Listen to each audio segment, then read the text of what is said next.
제가 하면 될까요?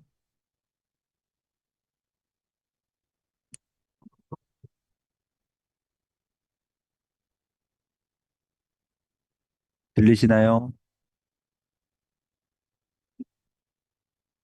혹시 저번 달에 못했는데 1월에 못한 사람은 두 개 한다고 하는 게 맞나요? 예, 그러면 1월에 못했던 QTUM 더 하겠습니다. 일단 저는 양자 ETF가 궁금해서 1월에 이제 조사를 했는데요. 두 개 하니까 이제 좀 빨리 말씀드리면, 전 처음에 이제 QTUM이 양자만 투자하는 양자 회사들만 모인 줄 알았는데 쉽게 말하면 양자와 AI를 같이 하는 ETF더라고요. 이제 그래서 이제 그런 거고 좀 내려주시면 예, 뭐 보유 종목 보면은 이제 마이크론 같은 이제 AI 뭐 램 리서치 이런 것도 있고 이제 뭐 리게티 같은 순수 양자 기업도 포함되어 있고 그렇습니다. 그래서 예, 더 내려주시면 QTUM 상위 10개 종목 보면 우리가 투자했던 개별 양자 기업은 별로 없고 AI 기업이 좀 많이 있는 편입니다. 그래서 더 내려주시면 그래서 이제 제가 생각한 건 양자 회사들만 모인 ETF였는데 비슷한 게 뭐가 있나 찾아보니까 QNTM이라는 게 제가 생각한 양자 회사들만 모인 ETF더라고요. 그래서 이제 QTUM이랑 QNTM을 같이 비교를 했는데요. 어, 결론만 말씀드리면 수익률은 QTUM이 훨씬 높습니다. 왜냐하면 요즘 AI가 잘 되고 양자는 많이 떨어졌기 때문에 QTUM이 수익률이 더 높고 QNTM은 굉장히 많이 떨어졌습니다. 예, 그러고 더 내려가 주시면 이제 그 두 개를 비교했는데 공통점은 이제 정보기술 섹터 비중이 높은 거고 차이점은 QTUM은 머신러닝, 그러니까 그냥 AI라고 생각하면 될 것 같은데요. AI 플러스 양자 컴퓨팅이고 QNTM은 그냥 순수 양자다. 요거는 지금 AIQ라는 거 비교한 건데 요거는 뭐 지금 설명할 필요는 없을 것 같고요. 더 내려가 보겠습니다.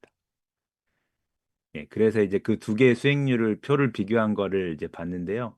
요 밑에 파란색이 QNTM이고요. 그다음에 어, 파란색이 QTUM이고 빨간색이 QNTM인데 그 순수 양자로 돼 있는 거는 이제 고점에서 많이 떨어졌습니다. 이게 지금 1년 수익률이고 한 번 더 내리면 5년 수익률도 봤는데요.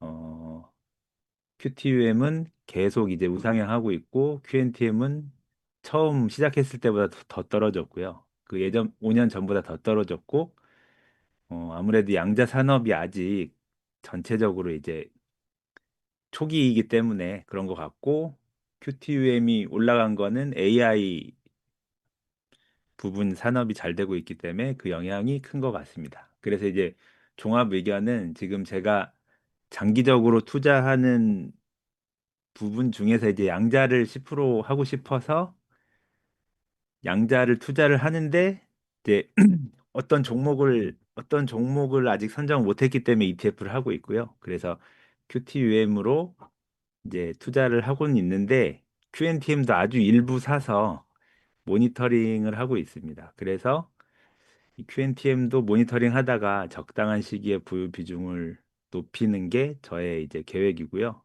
결국은 이제 지금 양자 컴퓨팅을 관심은 많은데 특정한 회사를 못 골랐기 때문에 ETF를 보면서 좀 그 산업에 대해서 좀 익숙해지려고 합니다.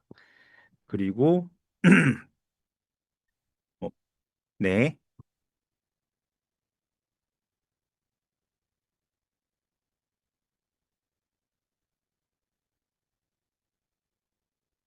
아,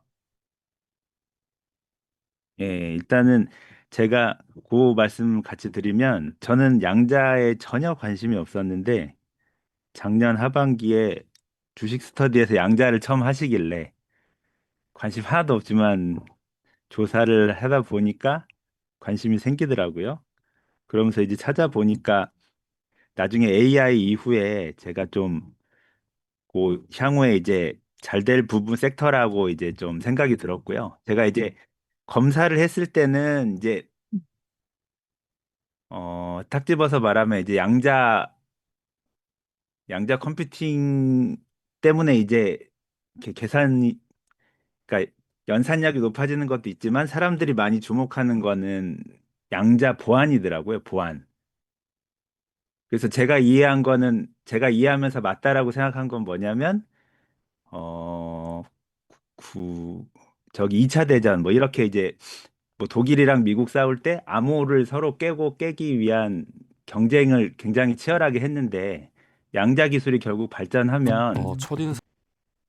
미국의 군대에서 제일 먼저 이걸 쓸 거다. 그러니까 깨지지 않는 암호를 자기들은 갖고 상대방을 깨기 위해서 양자 기술을 군 군에서 이제 먼저 도입할 수밖에 없다. 그래서 결론은 이제 양자 산업을 하면 양자 기술을 이용한 보안 산업이 활성화될 건데 그게 굉장히 크다.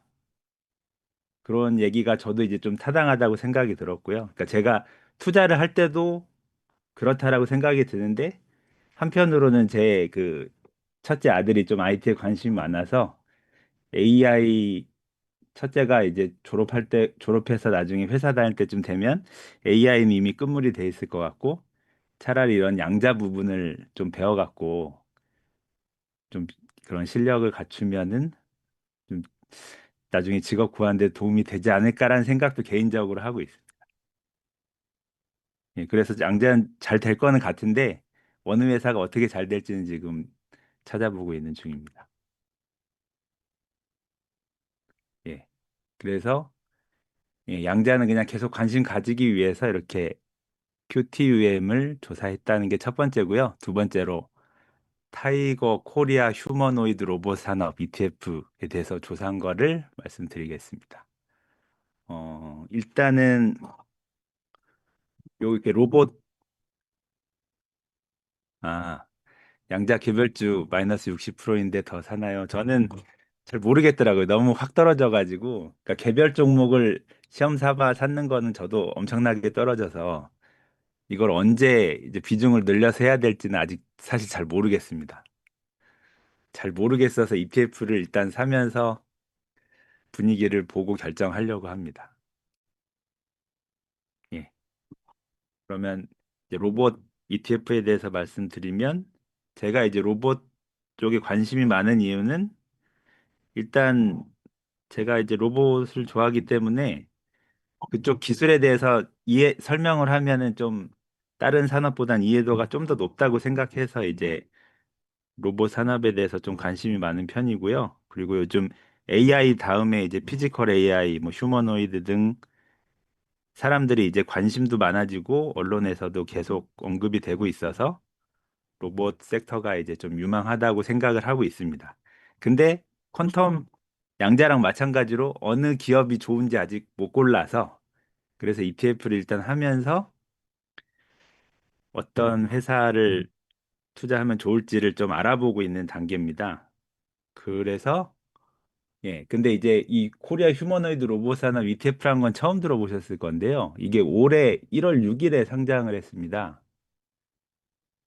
그런데 이제 보면은 뭐 개장 15분 만에 뭐 설정 물량이 소진된 정도로 주문이 몰렸고 뭐 7영업일 이후에도 순 자산이 1,563억 원 돌파했고 뭐 매우 빠른 속도다. 그래가지고 요즘 좀 이슈가 많이 되는 것 같아서 요거를 이제 찾아봤고요.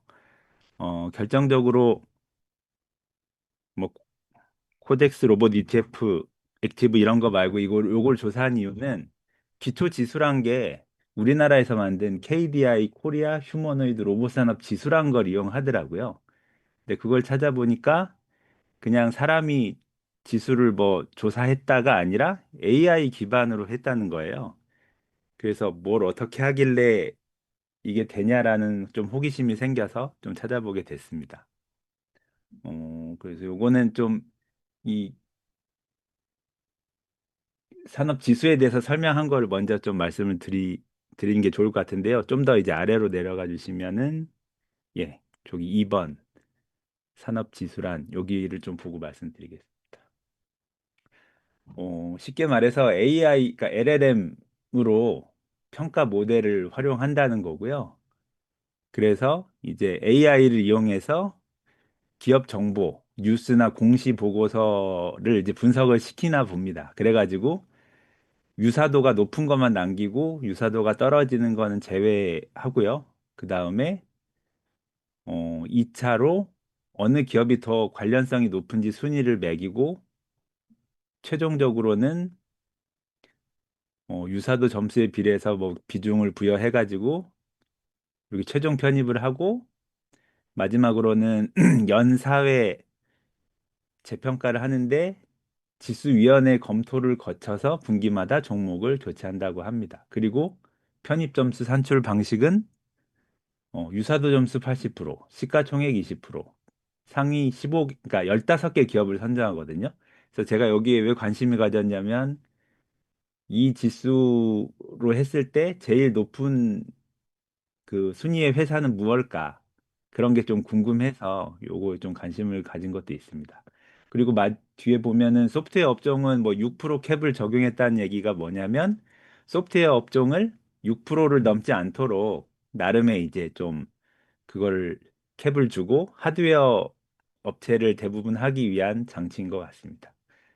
예, 그래서 이제 KDI가 이제 어디서 만들었나 했는데 한국경제신문사가 우리나라에서 산출해서 발표하는 지수거든요. 그래서 이제 보면은 기본적으로 한국 시장에 특화된 지수이고요.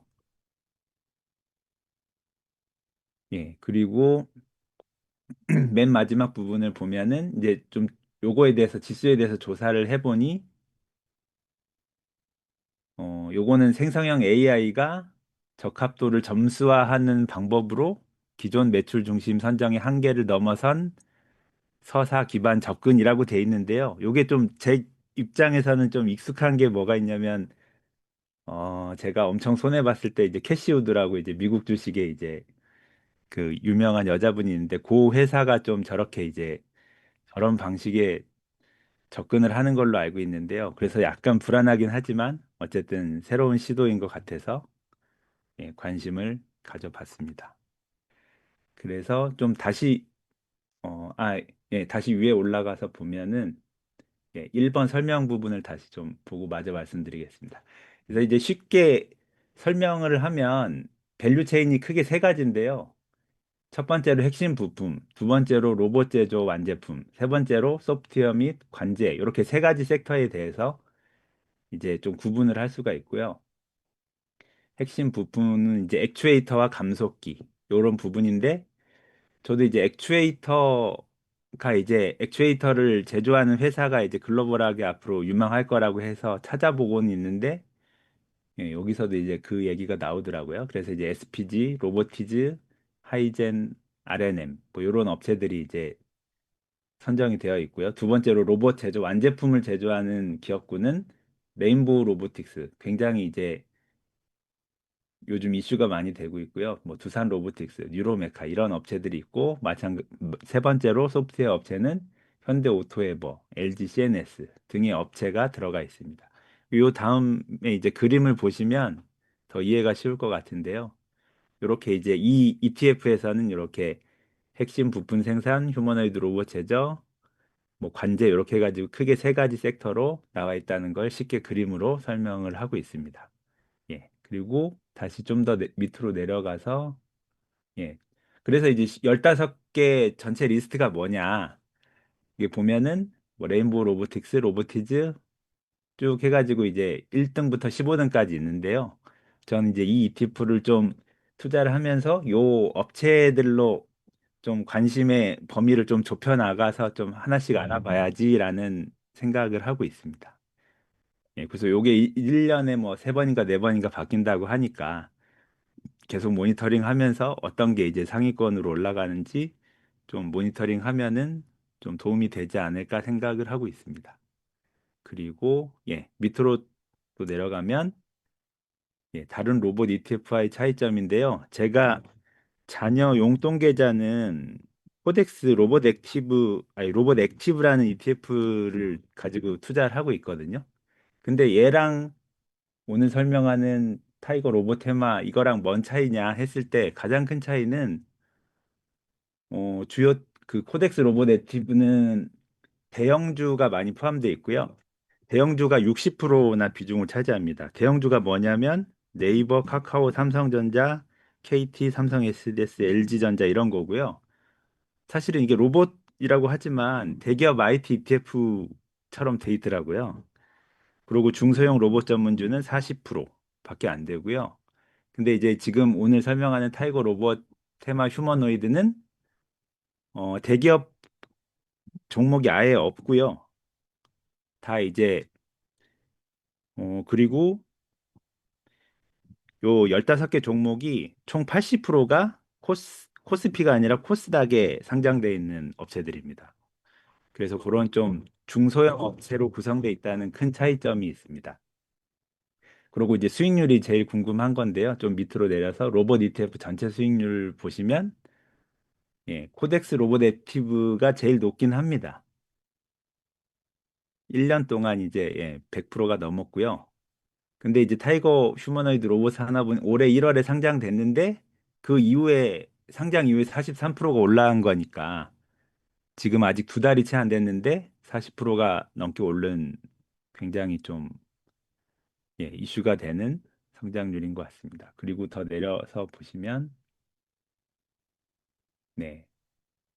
뭐 최근 뉴스 현황 보면은 이제 로봇 ETF 소개하면서 그 코리아 휴머노이드 로봇 산업 같은 경우에는 뭐 상장가 대비 56% 상승했고 상장 보름 만에 순 자산이 5천억 원을 돌파해서 개인 투자자 자금이 빠르게 유입되었다. 이렇게 설명을 하고 있습니다.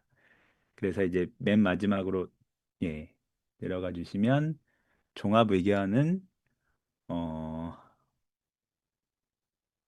저는 아까 그 양자랑 마찬가지로 로봇주에 대해서도 또 개별 종목을 좀 찾고 싶은데 이런 로봇 ETF를 투자를 하면서 이렇게 또 요 아까 1등부터 15등 업체 중에 어떤 업체를 또 장기 투자하면 좋을지 좀 찾아보고 싶고요.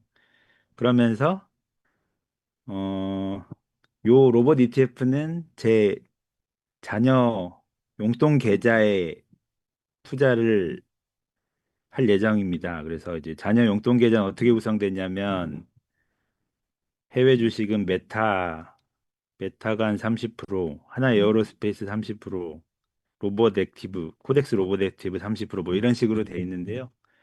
요거 이렇게 새로 나온 코덱스 로봇 ETF도 좀 같이 애들 용돈 계좌에서 요거를 좀 추가를 해보려고 합니다.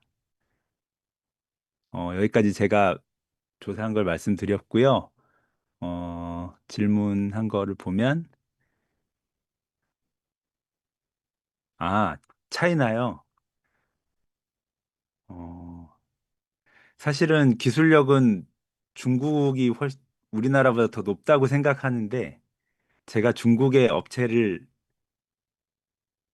잘 개별 업체를 선택할 수 있는 능력이 아직 떨어져서 우리나라 업체를 위주로 보고 있고요. 그 중국 업체는 제가 이렇게 그 자료 같은 걸 신뢰할 수가 없어가지고 예전에 그 드론 업체 중에 이항이라는 업체를 투자했다 망한 후로 잘 쳐다보지 않고 있습니다. 이항이라고 아시나요? 우리나라에서 서울에서 막 다 날라다닌 시연했는데 국내도 업체가 저거 다 사기라고 공개해가지고 확 떨어진 유명한 업체 있습니다. 네. 그 다음에 로봇 ETF 예,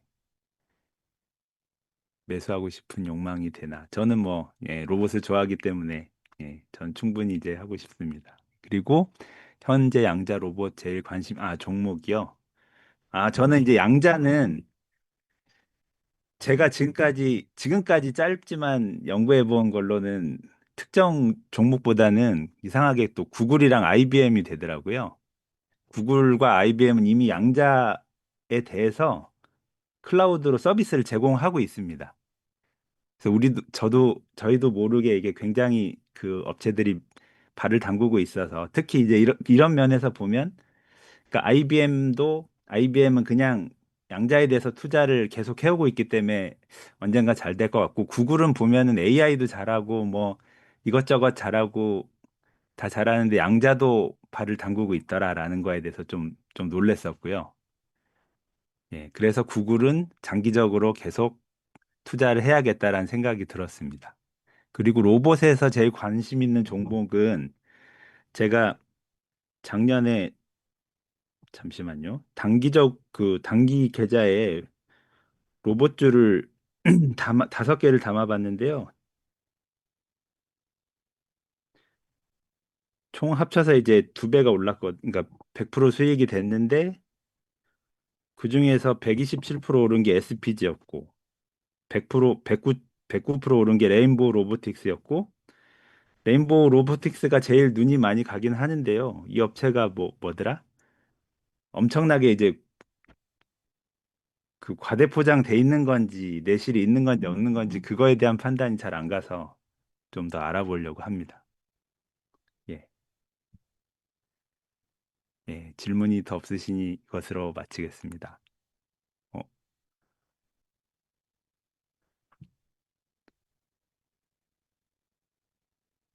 어, 저는 로봇 산업이 제 나름대로의 생각은 계속 잘 될 거라고 생각하고요. 어, 그러니까 이제 그 ETF를 구성하는 회사들이 우리나라 내수 시장만 하는 게 아니라 좀 글로벌하게 수출을 다 할 수 있는 회사들이 많이 있기 때문에 장기적으로는 뭐 지금 말, 서부 사나이님 말씀하신 대로 단기 조정 국면이라고 저도 생각을 하고요. 장기적으로는 잘 될 거라고 저는 생각하고 있습니다. 네.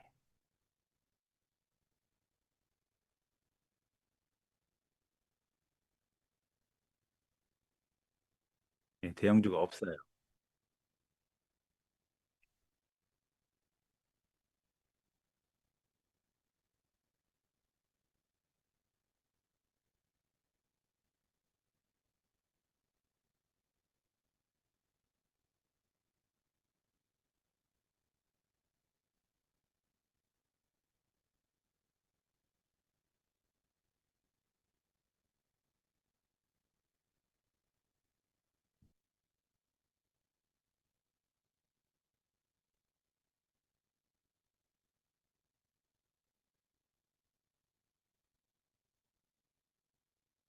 어, 그래서 저는 아까 제가 그래서 투자를 할 때 그 코덱스 로봇 액티브도 하고 얘도 하고 반반 정도로 하면서 좀 분위기 보려고 합니다.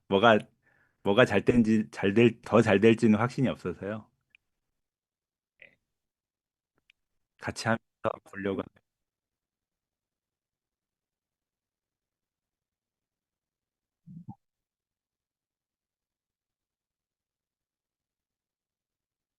음, 사실은 그거에 그렇게까지 이제 분석이 아직 잘 안 됐기 때문에 딱 말씀을 드릴 수는 없고요. 제가 아까 다섯 개를 담고 있었는데 SPG랑 레인보우 로보틱스랑 그 하이젠 RNM 요 세 개가 겹치더라고요. 그래서 예, 어쨌든 저의 그 짧은 지식이었지만 제가 생각한 거랑 많이 겹쳐서 그렇게 생각했고 예, 이 업체가 딱 특정한 업체를 아직 찍을 정도는 제가 좀 지식이 쌓이지 않았습니다.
음,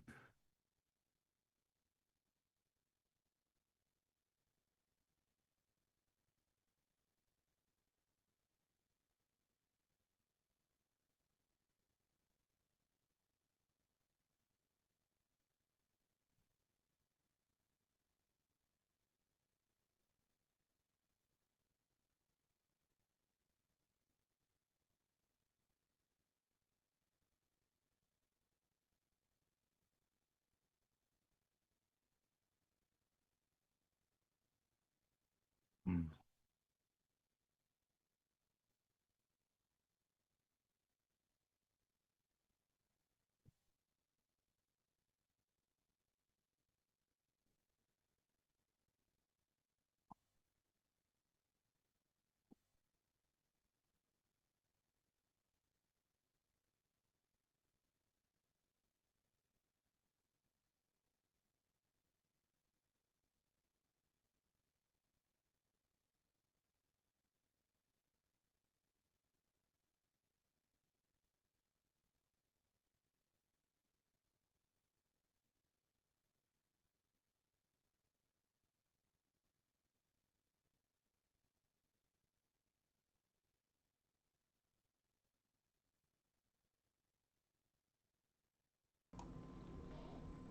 병원님 왜 세모냐고 하니까 어디 가셨어?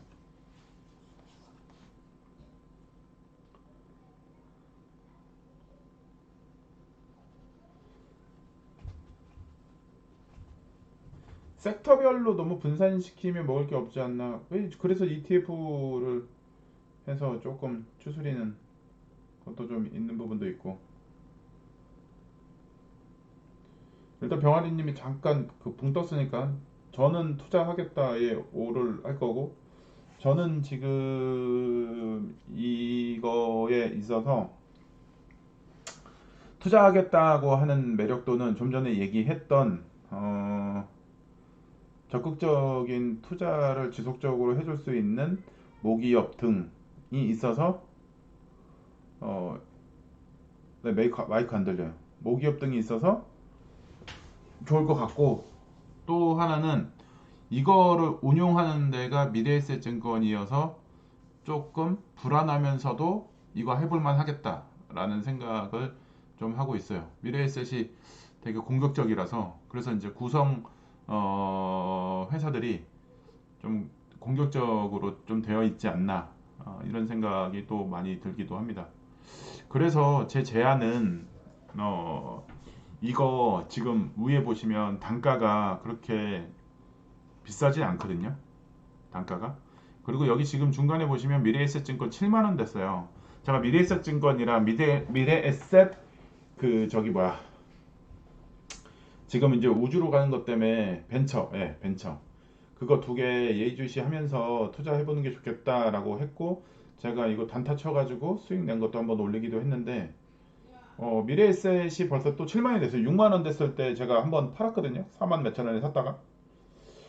근데 이제 그런 거를 생각을 해보면 주간사도 그렇고 종목 구성도 그렇고 약간 변동성을 활용해보는 거에는 지금 좀 좋지 않을까라는 생각이 듭니다. 지금 현재 시장 자체가 되게 너무 안정적으로 투자하기에는 변동성이 너무 크고, 그 변동성을 놓고 가기에는 돈이 너무 아깝다. 조금 손실이 좀 나더라도 변동성을 적극적으로 활용해서 좀 움직여 보는 게 좋지 않을까. 그래서 이거 지금 현재 단가를 보면은 13,595원밖에 안 돼요. 그렇다 그러면 우리가 요번에 이제 음력설을 기준으로 해서 13,595원이면 뭐 사람마다 성향이 다르겠지만 자기 자금에 따라서 다르겠지만은, 요거 같은 경우 ETF 특성을 고려해서 1일 1주를 사보는 게 어떨까? 1일 1주. 자금이 모자른 사람에는 주 1주에 한 주 정도. 그럼 현재 기준으로 해서 1주에 한 주 정도 사시는 분들은 한 40주 정도는 매수가 가능할 것 같고, 그다음에 1일 1주를 사시는 분들 같은 경우에는 240일, 200주 좀 안 되게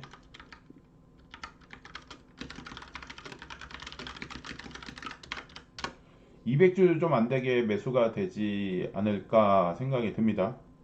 그래서 이제 1년을 두고 산다면, 그래서 이제 자금 흐름에 봐서 단기를 설정을 해보기를 사는 걸 매일매일 사시는 분들은 지금은 아직 이제 시작한 지 이제 얼마 안 됐으니까 3개월까지는 매일 사고, 그리고 나서는 이후에는 월마다 변동 추이를 보면서 10만 원 이상의 일정 자금은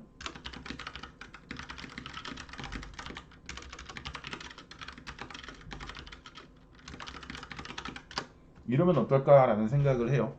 이 내용에 대해서 약간 조정이 필요하시다고 하시는 분들 의견을 좀 주세요. 그래서 한번 이제 우리가 매월 100만 원씩을 올해는 좀 내보려고 계획을 하는 건데, 그런 측면에서 그 단기를 회전시킬 수 있는, 우리가 스윙으로 들어가는 것도 있지만은 중장기적으로 키우면서 일정 정도 6개월 내지는 1년 되는 시점에 청산을 해서 100만 원 이상의 수익을 낼 수 있는 구조를 만드는 게 좋지 않을까라는 측면에서, 저는 로봇주 ETF 나쁘지 않은데, 얘가 지금 보면은 휴머노이드 지금 재민님이 이거 조사한 거, 이거 같은 경우에는 올해 한번 모험적으로 한번 시도해 보면 좋지 않을까라는 생각은 들긴 합니다. 그래서 지금 매일 한 주씩 사는 컨셉과 주에 한 주씩 사는 컨셉과, 그거는 이제 개인의 성향이겠죠. 개인의 성향별로 해서 이거를 다 같이 좀 주당 한 주를 모으든 매일 한 주를 모으든 3개월 동안 한번 모아보는 거는 어떨까? 3개월이라고 해도 60일밖에 안 돼요. 20일 동안만 장이 열리니까. 그러면 60일, 그러면 60주 매일 산다 그러면 60주 정도밖에 매집이 안 되는 거예요. 그럼 60주는 그렇게 부담이 안 되는 주량이 아닐까라는 생각이 들긴 합니다. 그러면서 60주의 자원을 어디서 확보를 하느냐 하면은, 현재 지금 우리 그 보면은 하이닉스 팔 것도 있고요. 그 다음에 기아차 팔 것도 있고요. 그 다음에 하나 그 오션 팔 것도 있고요. 그렇게 해서 일정 정도 자금이 회전이 되니까 그렇게 해서 운영을 좀 해본다 그러면은 좀 좋지 않을까 생각이 들긴 합니다. 그래서 이제 그런 식으로 해서 지금 뭐 최대 1년 동안 매일 꾸준히 사시는 분들은 200주가 되겠죠. 200주 정도. 200주 정도. 그래서 200주 정도까지 모을 수 있으신 분들은 만약에 주가가 쭉쭉 오른다 그러면 뭐 나쁘지는 않을 것 같아요. 13,000 평균 15,000원 잡고 15,000원 잡고 200주면은 몇 주냐? 300만 원밖에 안 되네. 300만 원. 그래봤자 300만 원밖에 안 됩니다. 그래서 이제 매일 한 주씩 모으는 거는 그렇게 부담스럽지 않지 않을까. 1년을 두고 본다 그러면. 그렇게 해서 한번 스타팅 해가지고 매일매일 지금 걸어놓는 그 이제 각자 걸어놓는 시스템마다 차이가 좀 있을 테니까 주수량과 얼마나 정도 모았는지, 그리고 평균 단가가 얼마인지 해서 추이를 지켜보는 것도 좋을 것 같다. 제가 얘기하는 거에 추가 의견 있으신 분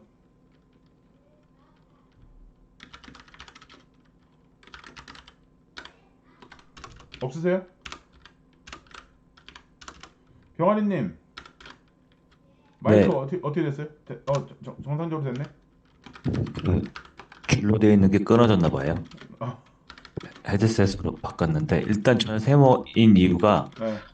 사실 작년 25년 1월 정의선 회장 신년회 때 얘기 그 신년사를 듣고 현대차 주식을 조금씩 20만 원 초반 되면 조금씩 모았었거든요. 그 이유가 사실 로봇 때문이었어요. 자동차가 잘 되겠다라는 것보단 회장이 신년사 25년 신년사에 자동차 얘기 안 하고 로봇 얘기하고 그리고 뭐 그때 네, 로봇하고 뭐 전기차 뭐 광명 뭐 기아 공장 뭐 이제 얘기했던 것 같은데 그래서 지금 그 전체 투자되어 있는 종목 중에 한 그 현대차가 저는 로봇이라 생각해서 갖고 있었던 부분이 있어서 이거를 또 추가적으로 하는 부분에 대해서는 어디서 자금을 어쨌든 현금 흐름이 뭐 매월 나오는 급여에서 하기에는 한정적이다 보니까 그럼 어디서 이제 투자 자금을 가져올 거냐. 그리고 그 엊그저께 또 금요일 날 또 얘기가 됐었던 아직도 이제 정리가 좀 안 되긴 했는데 중장기 계좌와 이제 단기 스윙하는 계좌에 대한 정확한 구분과 그거에 대한 그 연결고리 단기에서 자금이 순환된 걸 가지고 장기로 일부 넘기고 장기는 계속 여기서 풍차를 돌려서 자금 흐름을 만들어야 되는데 그게 지금 정리가 안 된 상태에서 추가적으로 이제 이거를 들어가는 게 아직은 준비가 안 돼 있다라고 좀 생각이 들었던 것 같아요.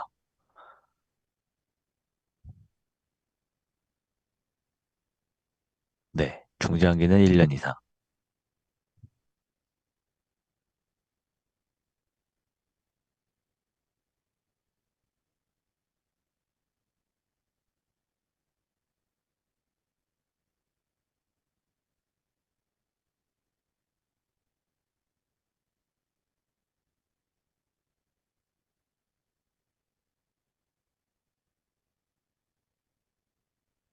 네.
재민님 말로 빨리빨리 해주세요. 재민님. 아, 저 같은 경우에는 애들 진짜로 쓰는 용돈은 있는데 부모님이 예를 들어서 이번에 졸업하고 뭐 친척이 오랜만에 와서 이제 막 10만 원, 20만 원씩 줄 때 쓰는 것보다 더 남을 때가 있거든요. 그래서 그거를 주식을 사라 그래가지고 있는데 근데 이제 저거를 애들 계좌로 하면 증여 때문에 골치 아프니까 그냥 제 명의의 제 계좌에 애들 용돈을 맡아놓고 있는 거죠. 그래서 나중에 애들이 돈 주세요 하면 그냥 제가 사주든가 하면은 그게 돈이 오고 가고 하는 게 잡히지 않기 때문에 그러려고 하고 있습니다. 예, 그래서 용돈 계좌라는 거는 진짜 쓰는 용돈 계좌가 아니라 용돈 쓰고 남아서 저축하는 계좌를 말한 겁니다.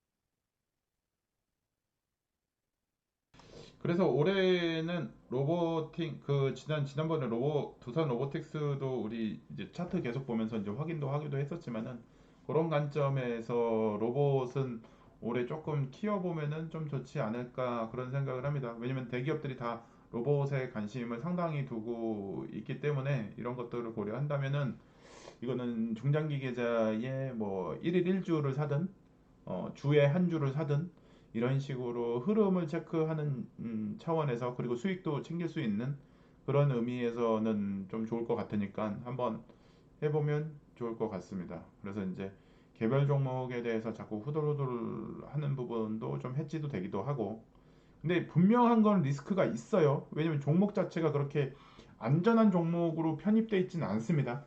그리고 로봇 자체에 대해서 수익성이 많이 있지 않기 때문에 영업이익률이 좋지도 않아요.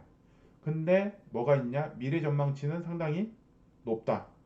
거기에는 이의를 제기해서는 별로 없을 것 같은데 어쨌든 그런 것들도 감안하면서 투자 계획을 세우는 게 좋지 않을까 생각이 듭니다.